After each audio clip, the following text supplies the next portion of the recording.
Hello दोस्तों, कैसे हो आप सभी। मैं अरविंद आप सभी साथियों का स्वागत करता हूं आपके इस प्यारे परिवार एसीएस कैरियर इंस्टीट्यूट में। दोस्तों, आज की इस वीडियो में लोग फिर से डिस्कस करेंगे रेलवे ग्रुप डी साइंस के इंपॉर्टेंट क्वेश्चन जो कि आपका एग्जाम 2025 में कंडक्ट होने वाला है। और आई थिंक ये आपका जो एग्जाम है वो अक्टूबर में भी संभावित है, हो जाएगा। ठीक है, तो चलिए क्लास को कंटिन्यू करते हैं। साइंस के जो आपको पता है कि रेलवे ग्रुप डी एग्जाम में साइंस का कितना ज़्यादा वेटेज है, कितना ज़्यादा वेटेज है, तो आप इस बात को ध्यान दीजिए। उसमें आप देखेंगे कि सारे पैटर्न आपको फॉलो करने हैं, सारे पैटर्न आपको फॉलो करना है। न्यूमेरिकल से सारी चीज़ें आपको ध्यान देना है। आपका फिजिक्स, केमिस्ट्री, बायोलॉजी में सारे आयामों को ध्यान में रखते हुए चीज़ों को करना है। तो चलिए फिलहाल हमने जो क्वेश्चन लिए उनको कंटिन्यू करते हैं। तो सबसे पहला क्वेश्चन हमारा यहाँ पर ये है कि चूहे, ये थोड़ा सा मैंने व्यवहारिक क्वेश्चन ले लिया और ये कई बार एग्जाम में पूछ भी लिया जाता है, तो थोड़ा इसको ध्यान देना है। जैसे मैंने आपसे पूछा कि चूहे मारने के लिए किसका उपयोग किया जाता है, यानी चूहे मारने के लिए जो है हम किसका इस्तेमाल करते हैं। तो दोस्तों, हम चूहे मारने के लिए इस्तेमाल जो हम करते हैं, किसका इस्तेमाल करते हैं, चूहे मारने के लिए हम करते हैं जिंक फॉस्फेट का इस्तेमाल। और वैसे अगर पूछा जाए कि जिंक फॉस्फेट का सूत्र क्या होता है, तो वो होता है दोस्तों Zn3P2। नोट कीजिएगा, Zn3P2 इसका फॉर्मूला होता है किसका, जिंक फॉस्फेट, जो कि चूहे मारने की दवा के रूप में इस्तेमाल किया जाता है। अगला जो आपका क्वेश्चन है, अगला आपका क्वेश्चन ये है, तो हाँ ठीक है, सोडा वाटर में कौन सा अम्ल होता है। सोडा वाटर के बारे में आपको बहुत अच्छे से पता है। तो सोडा वाटर में कौन सा अम्ल होता है, तो दोस्तों सोडा वाटर में होता है कार्बोनिक अम्ल।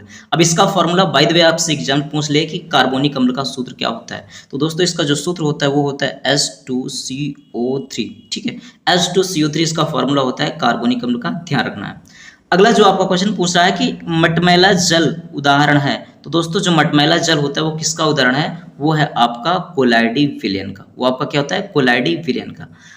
दोस्तों आप लोग कमेंट बॉक्स में मुझे बताइएगा परिक्षिप्त प्रवस्था और परिक्षेपण माध्यम ये क्या होता है। और जब हम बात करते हैं विलयन की, तो जब हम बात करते हैं विलयन की, तो विलेय और विलायक क्या होता है, विलेय और विलायक क्या होता है, ये आपको बताना है कमेंट बॉक्स में। क्लियर है, चलो आगे बढ़ते हैं। अगला जो क्वेश्चन आपका ये है, ठीक है, एक हल्के पिंड A तथा एक भारी पिंड B की गतिज ऊर्जा समान हो तो A और B का वेग क्या होगा, तो A और B का वेग भी क्या होगा, मतलब जो संवेग है वो समान होगा। यानी कहने का मतलब ये है कि एक पिंड जो है वो हल्का है और एक पिंड क्या है, भारी है। पूछा जा रहा है कि इनके जो गतिज ऊर्जा अगर समान है तो बताइए इनका जो संवेग है वो कैसा होगा, तो इनका जो संवेग होगा वो क्या होगा, समान होगा। इस बात को आपने ध्यान रखना है।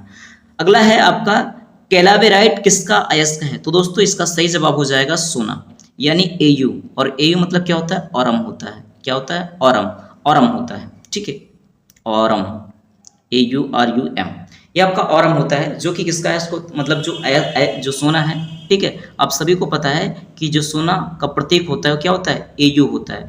तो उसके कौन से वर्ड से लिया गया है, ऑरम से लिया गया है, अदरवाइज जियो होना चाहिए इसका सिंबल। अब बात करते हैं इसका फॉर्मूला क्या हो जाएगा दोस्तों, तो कैलावेराइट का जो फॉर्मूला हो जाएगा वो हो जाएगा आपका AuTe2। AuTe2 क्या है आपका, सोना यानी गोल्ड ऑरम है, और टी क्या आपका, टेलुरियम है आपका। ठीक है, ये आपका टेलुरियम है। नेक्स्ट क्वेश्चन की तरफ रुक करते हैं, बढ़ते हैं अगले क्वेश्चन की तरफ। तो ये क्वेश्चन आपके एग्जाम के लिए काफ़ी ज़्यादा इंपॉर्टेंट है। कई बार ये बहुत सारे एग्जाम्स में पूछा गया है कि कौन सा बैक्टीरिया जो फलीदार पौधों में नाइट्रोजन स्थापित करता है। नाइट्रोजन फिक्सेशन के बारे में आप लोगों ने सुना होगा। तो दोस्तों इसमें जो सबसे अहम रोल प्ले करता है वो कौन बैक्टीरिया सबसे बड़ा योगदान देता है, तो वो देता है बेटा राइजोबियम। कौन देता है, राइजोबियम। पौधों की जड़ों से अन्य भागों तक पानी और खनिज को किससे वहित किया जाता है। दोस्तों आप सभी को पता है कि पौधों में दो तरह के मुख्य ऊतक जो होते हैं हमारे, एक होता है हमारा जाइलम टिश्यू, एक होता है फ्लोएम टिश्यू। यानी एक होता है हमारा जाइलम ऊतक, एक होता है हमारा जाइलम ऊतक, और एक होता है हमारा क्या, फ्लोएम ऊतक। एक होता है हमारा फ्लोएम ऊतक। आप सभी को पता होगा कि मतलब जड़ से पानी को, खनिज लवण को, ये सारी चीजें पत्तियों तक, ऊपर तक कौन पहुंचाने का काम करता है, कौन सा ऊतक ले जाता है दोस्तों, वो ले जाता है आपका जाइलम ऊतक। और वहां से बने हुए भोजन को बाकी सारे पार्ट तक पहुंचाने का काम कौन करता है, तो दोस्तों ये करता है आपका फ्लोएम ऊतक। एक तरीके से वेटर का काम करता है। ठीक है, आई होप ये बातें आपको समझ में आ गई होंगी। चलिए बढ़ते हैं अगले प्रश्न की तरफ। तो अगला प्रश्न आपका यह है कि कोई व्यक्ति, यहाँ ब्लड ग्रुप के बारे में बात की गई है कि कोई व्यक्ति जिसका रक्त समूह बी है किस रक्त समूह के व्यक्तियों को रक्त दे सकता है। तो दोस्तों ये दे सकता है अपने खुद यानी बी ग्रुप वाले को, और ए बी ग्रुप वाले को अपना ब्लड डोनेट कर सकता है। आप लोग को पता है क्वेश्चन पूछ लिया जाता है कि ब्लड ग्रुप की खोज किसने की थी, ठीक है, यानी या फिर यूँ कह सकते हैं कि ब्लड ग्रुप के बारे में किसने बताया था। तो दोस्तों इसको बताया था किसने, कार्ल्स लैंड स्टीनर ने, ठीक है, कार्ल्स लैंड स्टीनर ने बताया था, कार्ल्स लैंड स्टीनर ने बताया था किसके बारे में, ब्लड ग्रुप के बारे में, ठीक है। और अगर रक्त के प्रवाह के बारे में किसने बताया था, तो दोस्तों बताया था किसने, विलियम हार्वे ने। किसने बताया था, विलियम हार्वे ने। आई होप ये बातें आपको क्लियर हुई होंगी। चलिए बढ़ते हैं अगले प्रश्न की तरफ। अगला प्रश्न ये है, ये भी आपके एग्जाम में पूछा गया है कई एग्जाम में, कि पहला क्लोन जानवर कौन है। तो पहला क्लोन जानवर जो है वो क्या है, मतलब उसका जो नाम रखा था डॉली, और क्या है, भेड़। यानी पहला जो क्लोन जानवर है वो कौन था, भेड़ था दोस्तों, याद रखना आप सभी को, क्लियर है। तरंग दैर्ध्य, अच्छा इसके पहले यह है कि अस्थायी चुंबक विकसित करता है प्रतिचुंबकीय पदार्थों को। देखिए दोस्तों समझना है आपको कि जो हमारे पदार्थ होते हैं, अगर मैं बात करूं यहाँ पर कि जो पदार्थ की हम बात करते हैं चुंबकीय प्रवृत्ति के आधार पर, तो जो पदार्थ होते हैं, एक होता है हमारा अनुचुंबकीय, ठीक है, एक होगा हमारा अनुचुंबकीय, एक होता है हमारा लौह चुंबकीय, एक होता है हमारा लौह चुंबकीय, और एक होता है हमारा प्रतिचुंबकीय, एक होता है हमारा प्रतिचुंबकीय।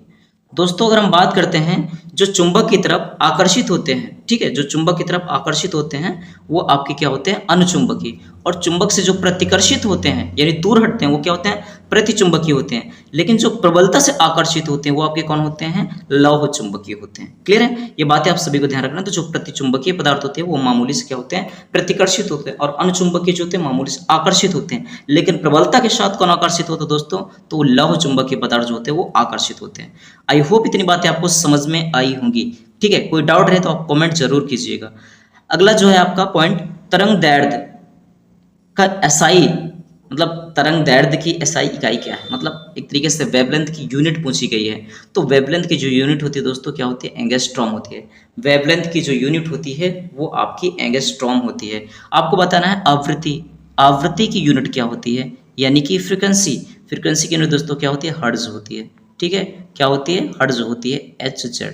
याद रखना आप सभी को, ठीक है। ये सारे क्वेश्चन आपके कई सारे एग्जाम, अलग अलग एग्जाम में पूछे जाते हैं, और रेलवे ग्रुप डी के लिए तो बहुत ज़्यादा इंपॉर्टेंट क्वेश्चन है ये सारे क्वेश्चन, काफ़ी ज़्यादा रेलेवेंट है आपके एग्जाम के लिए। अगला जो है, सफ़ेद प्रकाश के स्पेक्ट्रम में नीले और पीले रंग के बीच कौन सा रंग होता है।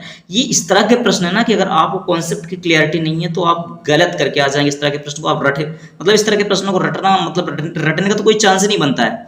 आप रटिएगा कितने को रटिएगा, ठीक है, तो रटना नहीं है, कॉन्सेप्ट समझना है। अब जैसे यही प्रश्न आपसे पूछ लिया है कि बताओ तो भैया नीले और पीले रंग के बीच में कौन सा रंग होता है, सफेद प्रकाश के स्पेक्ट्रम में। आप सभी को पता है कि जैसे ये हमारा होता है प्रिज्म, प्रिज्म पर अगर प्रकाश किरण पड़ती है तो उसमें से आप सभी को पता है 7 रंग की किरणें निकलती हैं, 1 2 3 4 5 6 और एक यहाँ कर देते हैं 7। अब ये जो किरणें होती है दोस्तों आप सभी को पता होना चाहिए, इनका प्रॉपरली आप सभी को पता होना चाहिए। यहाँ पर अगर मैं बात करूँ, हाँ अगर मैं यहाँ पर बात करूँ तो इनके लिए आपको एक फॉर्मूला सभी को पता होगा, विबग्योर का याद रखना है, विबग्योर, ठीक है, विबग्योर, विबग्योर। वी से हो जाएगा आपका वायलेट, वी से हो जाएगा आपका वायलेट, आई से हो जाएगा आपका इंडिगो, ठीक है, बी से हो जाएगा आपका ब्लू, और जे से हो जाएगा आपका ग्रीन, और वाई से हो जाएगा आपका येलो, ओ से हो जाएगा आपका ऑरेंज, ठीक है, एनजी, और रेड से मतलब आर से क्या हो जाएगा आपका रेड। अब क्वेश्चन क्या पूछा है, नीले और पीले रंग के बीच में कौन सा रंग होता है। तो दोस्तों नीला कहाँ है, ये ब्लू है, पीला कहाँ, ये येलो है, बीच में क्या आया, जी यानी कि ग्रीन। तो सही जवाब क्या हो जाएगा दोस्तों, ग्रीन यानी कि हरा। हरा रंग जो होता है पीले और नीले के बीच में होता है, ध्यान रखना है। इसी में अगर आपसे पूछ ले कि जो प्रकाश का स्पेक्ट्रम होता है उसमें ये भी आपसे पूछा जा सकता है कि किस रंग के प्रकाश की तरंगदैर्ध्य सबसे ज्यादा होती है और किसकी कम होती है। तो दोस्तों लाल रंग के प्रकाश की तरंगदैर्ध्य यानी वेवलेंथ सबसे ज्यादा होती है, और जो सबसे नीचे होता है यानी कि आपका क्या होता है, वायलेट यानी बैगनी, बैगनी इसकी तरंगदैर्ध्य जो होती है दोस्तों वो सबसे कम होती है। इस बात को आपने ध्यान रखना है, क्लियर है। चलो आगे बढ़ते हैं। अगला जो क्वेश्चन है, हाँ अगला जो क्वेश्चन आपसे पूछा है, प्लांक नियतांक की यूनिट इकाई क्या है? तो दोस्तों प्लांक नियतांक की जो यूनिट इकाई है वो क्या है आपका जूल सेकंड होती है। आपको प्लांक नियतांक आप सभी को पता है एस से रिप्रेजेंट करती है, इसका मान कितना होता है, इसकी वैल्यू कितनी होती है, आप सभी को कमेंट बॉक्स में इसका जवाब देना है। ठीक है, चलो आगे बढ़ते हैं। अगला जो ठीक है, अगले जो पॉइंट हमारे उसको डिस्कस करेंगे, दो धातुओं का सोल्डरन किस गुण के कारण संभव होता है? तो दोस्तों आप सभी को पता है असंजन के कारण। ठीक है, असंजन के कारण जो होता है दो धातुओं का जो सोल्डरन होता है वो संभव हो पाता है। ताजे पानी का हिमांक बिंदु सभी को पता है, ताजे पानी का हिमांक बिंदु जिस पॉइंट पर पानी क्या होता है भाई फ्रीज हो जाए, जम जाए, वही क्या होता है हिमांक बिंदु, और कितना होता है वो 0 डिग्री सेल्सियस होता है। क्रायोजेनिक किससे संबंधित विज्ञान है? क्रायोजेनिक किससे संबंधित विज्ञान? तो दोस्तों ये निम्न ताप से। ठीक है, लो टेम्परेचर से आपका क्रायोजेनिक संबंधित है। निम्न तापमान किसके द्वारा मापा जाता है? तो दोस्तों ये मापा जाता है अल्कोहल थर्मामीटर। जनरली आपको पता है कि थर्मामीटर में हम किसका इस्तेमाल करते हैं? तो थर्मामीटर में इस्तेमाल करते हैं दोस्तों मरकरी का, मरकरी यानी कि पारा का इस्तेमाल करते हैं। लेकिन जहाँ लोवेस्ट टेम्परेचर होता है, माइनस में टेम्परेचर होता है, माइनस डिग्री सेल्सियस में, वहाँ पर जो हम इस्तेमाल करते हैं थर्मामीटर में, वहाँ पर क्या होता है आपका अल्कोहल। ठीक है, चलो बहुत बेहतरीन। आगे देखें, जलवाष्प में भंडारित ऊर्जा होती है। तो दोस्तों जलवाष्प में भंडारित ऊर्जा जो होती है कैसे होती है? गुप्त ऊर्जा के रूप में। ठीक है, गुप्त ऊर्जा के रूप में जलवाष्प में भंडारित ऊर्जा होती है। चलो बहुत बेहतरीन। अगला आपसे पूछा है, वायु में ध्वनि का वेग तापमान घटाने से, मतलब क्वेश्चन ये कह रहा है कि वायु में ध्वनि का वेग बढ़ेगा या घटेगा अगर तापमान उसका घटा दिया जाए तो। वायु में ध्वनि का वेग तापमान घटाने से क्या उस पर इम्पैक्ट पड़ता है? तो दोस्तों अगर वायु में तापमान घटा दिया जाता है वायु का, तो जो ध्वनि का वेग होता है वो क्या होता है आपका घट जाता है। तो होपफुली दोस्तों ये क्लास आपको पसंद आई होगी। ठीक है, आपको चीज़ें समझ में आई होगी। कोई भी चीज़ आपको समझ में नहीं आई तो आप ज़रूर कमेंट कीजिए। ठीक है, कोई सुझाव कोई सजेशन देना हो तो आप लोग जरूर कमेंट कीजिए दोस्तों। ठीक है, आपका सजेशन सर्वमान्य होगा दोस्तों। ठीक है, चलो जैसा भी हो आप लोग कमेंट बॉक्स में बताइएगा, और क्लास को कंटिन्यू देखते रहिए, चैनल को सब्सक्राइब कीजिए, दोस्तों के साथ शेयर भी करते रहिए। मिलते हैं फिर दोस्तों नेक्स्ट वीडियो में, तब तक ले bye bye, take care, thank you, love you all.